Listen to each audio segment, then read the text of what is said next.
Jó reggelt kívánok, nagyon sok szeretettel köszöntök mindenkit.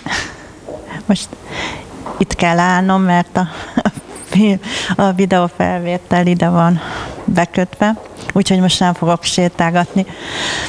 Ugye a mai napot az ingatlannak szenteljük, ami több okból is aktuális, hiszen volt évelejétől, január 1-től az ingatlannal kapcsolatosan törvényváltozás, mármint a lakóingatlan 5%-os áfa kulcsának bevezetésével összefüggésben. Továbbá évközben is volt az ingatlannal kapcsolatosan törvényváltozás, amikor az egyszerű bejelentéshez kötött eljárást végigvezették az ÁFA törvény alkalmazásában, illetve a hasznos alapterületet értelmezték. És 2017-től is lesz egy jogszabályváltozás, ami ugyan nem az ÁFA törvényben szerepel, hanem a közösségi végrehajtási rendeletben, a 282/2011-es számú végrehajtási rendeletben, ami végre egy egységes uniós ingatlan fogalmat vezet be. Ezen felül az ingatlanhoz kapcsolódó szolgáltatások teljesítési helye tekintetében is rendelkezéseket tartalmaz. Elmondja, hogy milyen szolgáltatásokat kell ingatlanhoz kapcsolódó szolgáltatásnak tekinteni, és nagyon sok szolgáltatást felsorol, hogy ezeket mindenféleképpen ingatlanhoz kapcsolódó szolgáltatásnak kell tekinteni, és azok közül is felsorol például odzó jelleggel szolgáltatásokat, amelyeket viszont nem lehet ingatlanhoz kapcsolódó szolgáltatásnak tekinteni. Tehát a szokásos aktualitáson felül ezek a kérdéskörök is aktuálissá teszik az ingatlan témakörének tárgyalását. Arról nem is szólva, hogy ugye az ÁFA-ban az ingatlan fogalom, illetve az ingatlannal kapcsolatos jogügyletek mindig nagy nehézséggel kerülnek minősítésre, hiszen nagyon bonyolult, az ÁFA egyik legbonyolultabb része, amikor ingatlannal kapcsolatos ügyletet kell minősítenünk. Na hát, akkor most vágjunk is bele. Bizonyára azért átlapozták a diákat, nem kevés, úgyhogy ezt a penzumot kellene teljesítenünk. Igyekeztem minden oldalról megközelítve, amikor elkészítettem a mai nap diáit, úgy elkészíteni, hogy minden szempontot, minden jogügyletet próbáljunk sorra venni. Először nézzünk fogalommeghatározásokat, hiszen mindenképpen fontos, hogy meg tudjuk ítélni, hogy amikor egy-egy fogalomról beszélünk az ingatlannal kapcsolatban, akkor ugyanazt értsük alatta. Először is egy 2016 évközi változásról szeretnék önöknek beszélni. Ez az a bizonyos egyszerű bejelentéshez kötött eljárás végigvezetése az ÁFA szabályozásban. 2016. január 1-től vezette be az építésügyi jogszabály az egyszerű bejelentéshez kötött eljárást, aminek az ÁFA törvényben való végigvezetése 2016. július 16-án történt meg. Ez az egyszerű bejelentési eljárás, ez tulajdonképpen egy építésrendészeti eljárás, kiváltja az építési engedélyt, illetve használatba vételi engedélyezési eljárást. Azért is egyszerű bejelentési eljárás, hiszen ezeket kiváltja. Ezt lakóingatlannál végeznek ilyen egyszerű bejelentési eljárást. Az a jellegzetessége, hogy először, aki ilyen hasznos alapterületű értékhatár alatti lakóingatlant szeretne építeni, ugye első körben ezt a tényt bejelenti az építésrendészeti hatóságnak, majd bizonyos idő rendelkezésére áll, hogy felépíti, majd amikor felépíti, ezt a tényt is bejelenti, mármint azt, hogy felépült az ingatlan, és erről az építésrendészeti hatóság egy igazolást állít ki. ennyiben megúszható, ugye ezen eljárás keretében az építési engedély, illetve használatba vételi engedély. Na most miért fontos ez az ÁFA alkalmazásában? Tudjuk, hogy van az ingatlan értékesítés kapcsán több olyan esetkör, amikor annak jelentősége van, hogy az ingatlan használatba vételi engedéllyel rendelkezik, vagy a hatóság hallgatással történő tudomásul vételi eljárásával igazolt. Ehhez harmadikként csatlakozik, ugyanolyan erővel bír az ÁFA törvény alkalmazásában, ez az egyszerű bejelentési eljárás. Milyen ügyleteknél van ennek jelentősége? Megkíséreltem összeszedni, hogy hol jelent ez változás, pontosabban hol jelenik meg ez az egyszerű bejelentési eljárás az ÁFA alkalmazásában. Annyiban egyszerű, hogy stílszerű legyek, annyiban egyszerű a minősítés, hogy ugyanott, ahol a használatba vételi engedély, illetve a használatba vételi engedélyezési eljárás megjelent. Ugye első körben mindenképpen arról kellene beszélnünk, vagy azt kellene megemlítenünk, hogy amikor ugye nem adóalany, itt tipikusan a magánszemélyekre szoktak gondolni, sorozat jelleggel értékesít ingatlant, akkor ugye adóalannyá válik, de nem minden ingatlannál, hanem csak azoknál az ingatlanoknál, amelyek félkész, új ingatlannak minősülnek, vagy építési teleknek. Ugye itt is belép, hogy olyan ingatlan, ami egyszerű bejelentési eljáráshoz kötött, csak éppenséggel még nem történt meg a létrehozatal, és erről hatósági igazolás kiállítása, azok is ugye megalapozzák az adóalanyiságot, ha ez sorozat jellegű, illetve hogyha az egyszerű bejelentés alapján hatósági igazolás kiállításától számítottan még nem telt el 2 év, ezt is számba kell venni a magánszemély adóalanyiságának megítélésénél. Tudjuk, hogy először első körben egy 2 éves időtartamot nézzek, már a 4. ilyen értékesítéstől adóalannyá válik, plusz még 3 évet nézek, hiszen 3 évig tart még gyakorlatilag ez az adóalanyiság, ez alatti ilyen jellegű ingatlanok értékesítése még adóalanyiság keretében történik, majd hogyha 2 plusz 3 év, azaz 5 év eltelik, akkor újra indul, és akkor újra azt kell megnézni, hogy a 4. értékesítéstől lesz adóalany. Az egyszerű bejelentési eljárásnak a fordított adózásnál is jelentősége van, hiszen tudjuk, hogy az ÁFA törvény 142. paragrafusa szerint annak is az 1-es bekezdés B pontja használatba építési engedélyköteles eljárásoknál a fordított adózást rendeli alkalmazni, persze feltéve, hogyha még a másik 2 feltétel is fennáll. Na itt ugyanúgy, hogyha egyszerű bejelentéshez kötött eljárás hatálya alá tartozik ez az adott ingatlan építkezés, akkor is megalapozza a fordított adózás alkalmazását. Természetesen, hogyha még a másik 2 feltételnek is megfelel, tehát szolgáltatásnyújtásról van szó, ami építési, szerelési vagy egyéb szerelési munka, és közvetlenül irányul az ingatlan létrehozatalára, átalakítására, rendeltetésének megváltoztatására vagy bontására. De hát erről majd annó megfelelő helyen a fordított adózásos ügyletek tárgyalásánál fogunk beszélni. Az ingatlan értékesítéseknél is ugye jelentősége van az egyszerű bejelentési eljárásnak, hiszen a ingatlan értékesítésnél az az ingatlan, ami egyszerű bejelentéshez kötött, de még nem történt meg ennek felépítése, és arról a hatósági igazolás kiállítása, az ugye félkész ingatlannak minősül, és akkor mindig adókötelesen értékesül és egyenes adózással. Ugyanígy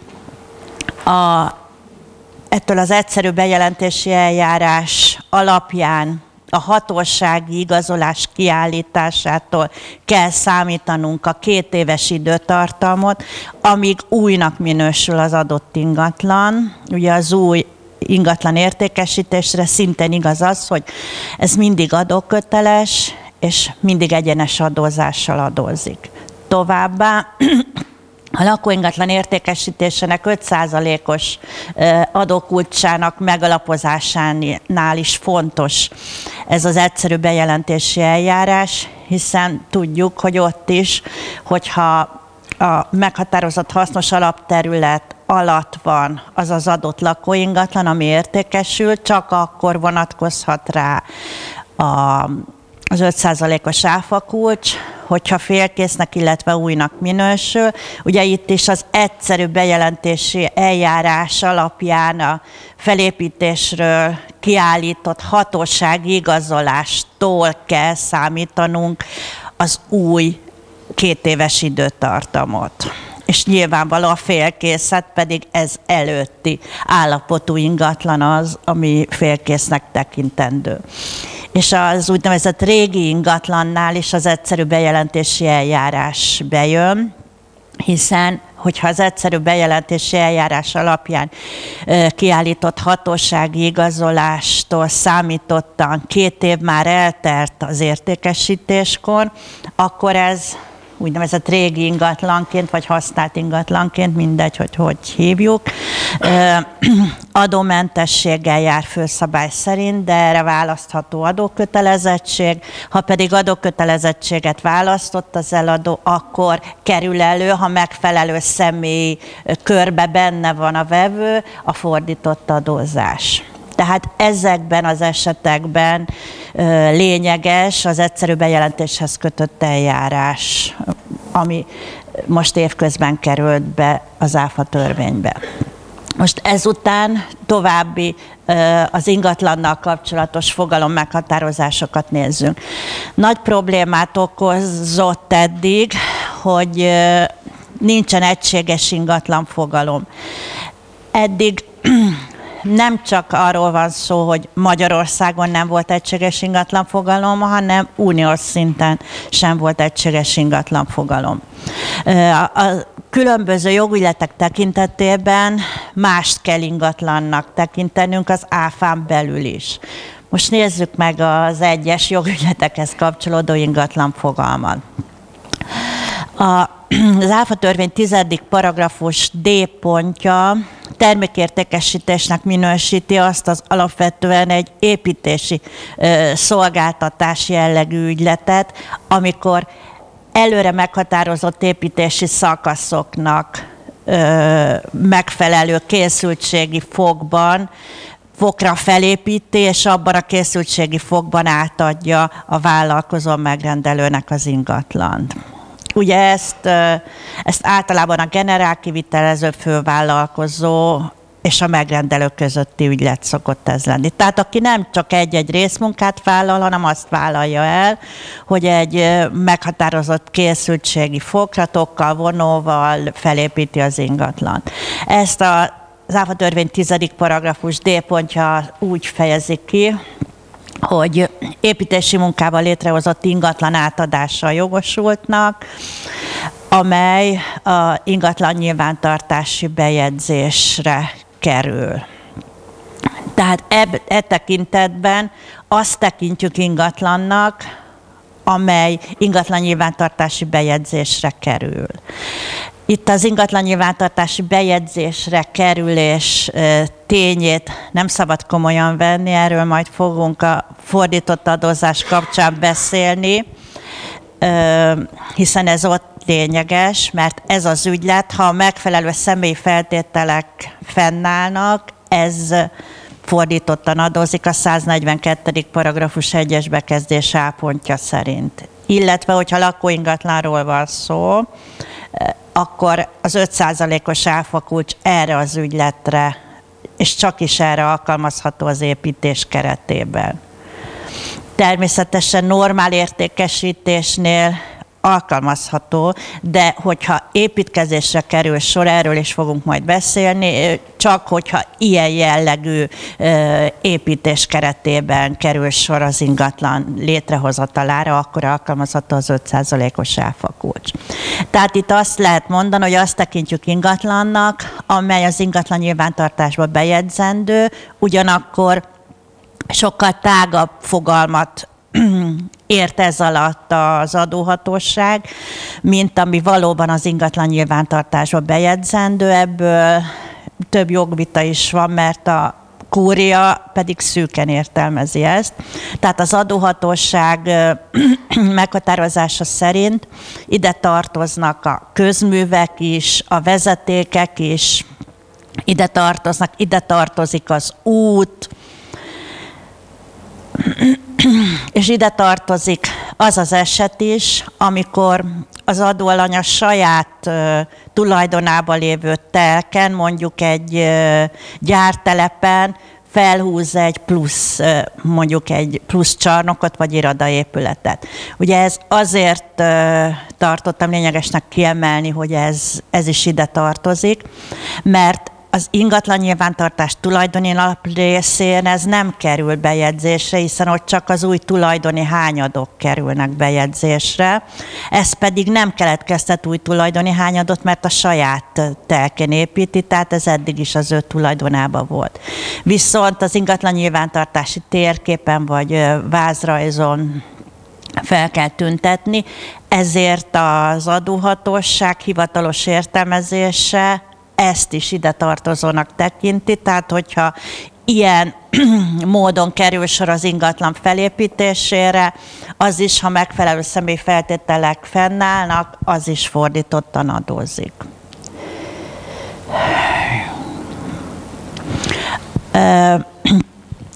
Van egy másik ingatlan fogalom, amit igazából semmilyen módon nem határoz meg az ÁFA törvény.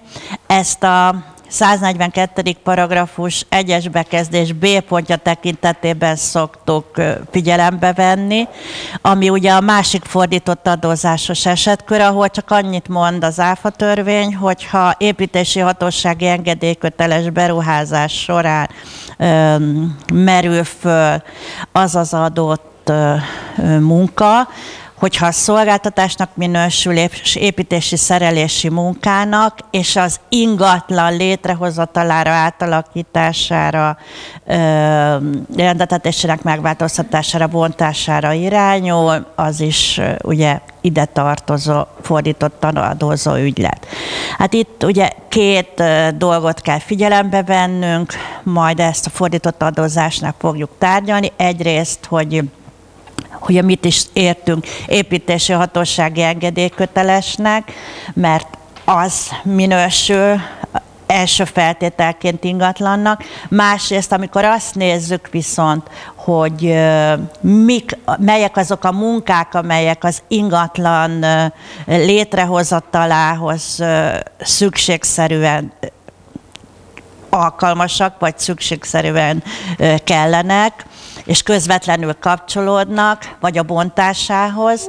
Itt a közvetlen kapcsolatnál az ingatlan építmény jellegét vesszük figyelembe.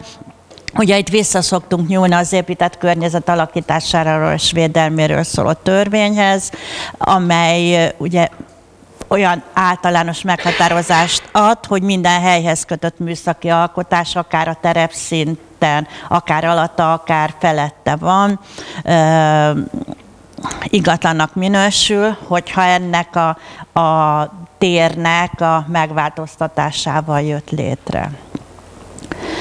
És ugyanígy ingatlannak minősül a hozzá kapcsolódó technológiai berendezések is, tehát a hozzá kapcsolódó vízvezeték, ami be van építve az építménybe. Ennek egy sokkal pontosabb meghatározását fogja adni a közösségi ingatlan fogalom, ez már is itt van.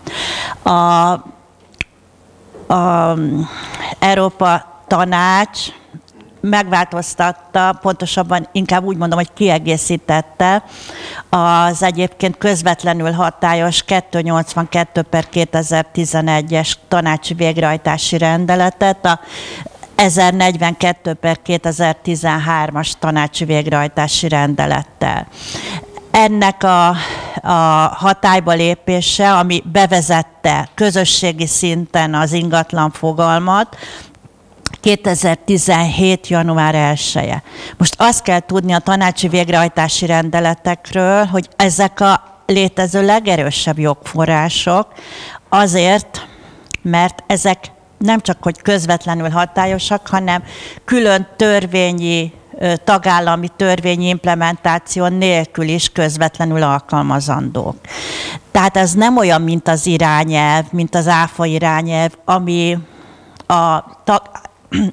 ami a tagállamoknak ad ugye elsősorban feladatot, hogy az irányelvben szereplő rendelkezéseket építsék be a saját nemzeti ÁFA jogszabályokban, hanem a végrehajtási rendelet az nem lehet és nem is kell beépíteni. Végrehajtási rendeletet nem lehet és nem is kell beépíteni a saját nemzeti ÁFA törvénybe, hiszen az már azzal, hogy a közösségi jogalkotó megalkotta, ez már mindannyiunkra és az adóhatóságra és a bíróságra kötelező szabályt hoz. Most a végrehajtási rendelet ugyan a szolgáltatások teljesítési helyének apropóján határozta meg az ingatlan fogalmát, viszont az utalás eléggé általános jellegű, mert csak általánosságban úgy vezeti be ezt az ingatlan fogalmat, hogy az ÁFA irányelv, tehát a héja irányelv tekintetében ezt kell ingatlannak tekinteni. Tehát ebből nagyon úgy tűnik, és ez még a értelmezési kérdést vet fel, hogy akkor ez most felülírja-e a mi saját minden ingatlan fogalmunkat. Én egyébként nem gondolnám, hogy mindent fölülír. Én úgy gondolom, hogy ez, tehát amikor a építési olyan ingatlan átadása, ami az ingatlan nyilvántartásban bejegyzendő, ami ugye fordított adózásos ügylet, ez az építési munka, ezt nem írja felül, hiszen itt egy konkrét rendelkezés van, viszont ahol nem mondja meg az ÁFA törvény, hogy mit ért ingatlan alatt, ott ezentúl szerintem nem az épített környezet alakításáról és védelméről szóló törvényt kell alkalmazni, hiszen nincs az ÁFA törvényben erre utaló hivatkozás, hanem itt a közösségi ingatlan fogalmat kell alkalmazni. Na nézzük meg, hogy mi is ez a közösségi ingatlan fogalom. Úgy kell, egyébként kiadott hozzá az Európai Bizottság értelmező magyarázatokat is, úgy szokta ezeket hívni, hogy magyarázó megjegyzések. 2015. 10. hó 24-én azt hiszem adta ki a bizottság honlapján, ez fellelhető magyar nyelven is, egy elég hosszas magyarázat. Én áttekintettem, feldolgoztam. A lényeg, hogy itt az ingatlan fogalomnál az A és B pontban szereplő dolgok, azok maguk ingatlanok, tehát saját jogukon ingatlanok. Amik a C és D pontban szerepelnek, azok pedig az A vagy B pont szerinti ingatlan részévé válnak alkotóelemként, és ezért ezek is ingatlanok lesznek. Most mi van az A és B pontban? Ugye az A pont felsorolja, hogy a föld az mindenképpen ingatlannak minősül, akár a föld felszín alatt, akár a föld felszínen van. Érdekes, hogy a légteret itt nem hozza, itt nem veszi figyelembe, míg a magyar építményfogalomban a légtér is szerepelt. Mondjuk teljesen logikus, hogy a légtér, hát abban mi a helyhez kötött. Másrészt kérdésként merül fel, hogy mit értünk föld alatt. úgy határozza meg, hogy minden, ami tulajdonjog tárgyát képezi, vagy birtokba vehető. Tehát itt a víz is, az ásványok is ide tartoznak, ameddig a földben vannak, de amint kibányásszák, értelemszerűen nem tartoznak ide. A tulajdonjog tárgyát képező és birtokba vehető fordulatot külön kiemeli a magyarázat, amire már más esetekben is volt példa, hogy az ÁFA tekintetében a közösségi jognak autonóm fogalmai vannak. Ezt az Európai Bíróság számtalan ítéletében már kifejtette. Tehát még ennél sem lehet kizárólagosan a nemzeti, sőt egyáltalán nem lehet a nemzeti polgárjogot nézni. Jó, persze irányadó lehet, hogy mi szerepel az ingatlan nyilvántartásban, mert akkor az vélhetően tulajdonjog tárgyát képezheti, de itt elsősorban arra kell gondolni, hogy a tulajdonoskénti rendelkezési jog fennáll-e felette. Van-e ellenőrzési joga, hogy kimondja a magyarázat. Nem tulajdonos is lehet, az ÁFA alkalmazásában tulajdonoskénti rendelkezésre jogosult. Tehát, hogy ellenőrzési joga, illetve erős használati joga van-e felette. De minden esetre az ingatlan fogalmának meghatározásánál csak az a lényeg, hogy egyáltalán birtokba vehető. Az, hogy éppen kinek a tulajdonába, illetve birtokába van, az nem számít. Tehát ugyanúgy, hogyha mondjuk a bérlő végez ingatlanon valamiféle beruházást, akkor az ugyanúgy ingatlannak minősül, mint hogyha a tulajdonos végezné. A földön kívül pedig csak két dolog, termék minősülhet még önmagában ingatlannak, saját jogán, az épület vagy az építmény. Mind a kettőnek az a sajátosság, hogy ember alkotta szerkezet. Ugye épület például a ház, az építmények, a alagutak, hidak, stb. Ami a lényeges földhöz vagy földbe rögzített, és onnan nem lehet könnyen elmozdítani. Itt nem csak a elmozdíthatatlan dolgokat kell ingatlannak tekinteni, itt a könnyen elmozdítani van hangsúly, hiszen egy konkrét bírósági ítéletben a régóta étterem diszkóhajóként működő lakóhajót is ingatlannak tekintette az Európai Bíróság, és nekünk is ingatlannak kell tekintenünk, mert nem az elmozdíthatatlanság a feltétel, hanem az a feltétel, hogy nem lehet könnyen elmozdítani. Most mi az, hogy könnyen? Itt mind gazdasági, mind pedig fizikai feltételeket kell teljesíteni. Tehát a könnyen az az, hogy különösebb fizikai erőfeszítés nélkül, az már fizikai erőfeszítés, hogyha speciális szakértelemmel vagy speciális szerszámokkal kell elmozdítani, és anyagi oldalról is az, hogy könnyen elmozdítható, hogy nagyobb arányában a dolog értékéhez képest nagyobb költségigényű az elmozdítás. Ugye a földbe rögzített, tehát is úgy kell érteni, ahogy ugye a lakóhajó példájánál mondtam, hogyha erősen, olyan erősen, hogy nem lehet könnyen elmozdítani, van a mederben például rögzítve horgonyokkal vagy egyéb dolgokkal, akkor már az is megfelel ennek a fogalomnak. Itt hangsúlyozottan a konkrét funkciót kell nézni, tehát az ügylet körülményeit is kell nézni.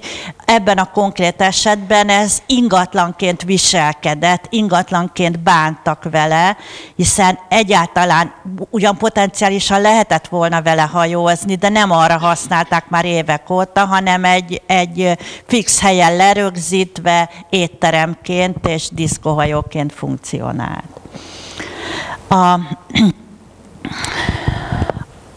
Tehát ezen két csoportban, tehát a föld, épület és az építménynek,